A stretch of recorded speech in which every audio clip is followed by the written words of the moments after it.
Bonjour et bienvenue au JT du siècle, en ce vendredi 26 mars.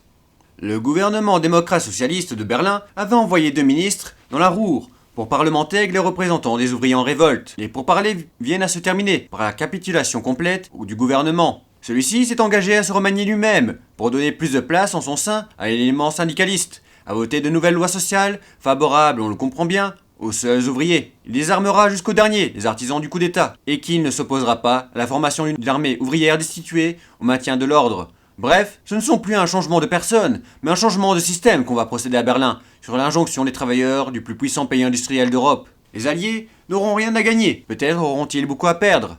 L'instauration du régime dont le principe est déjà acquis. Essen et la Ruhr, entière, nous doivent du charbon, qu'ils ne nous envoient pas. Or, la question du charbon est pour nous une question de vie ou de mort. Que ferons-nous une fois les mines socialisées?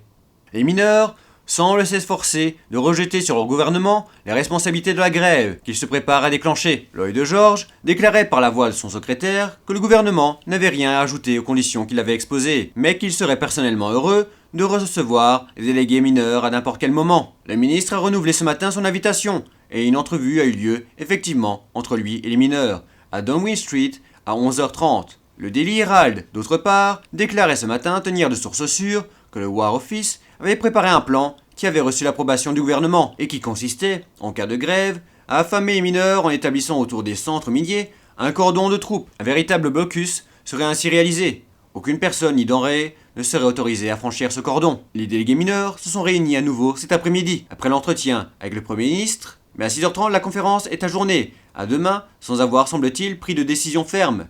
Le gouvernement a modifié légèrement ses offres dans un sens favorable aux ouvriers. C'était le JT du siècle, l'info de notre histoire.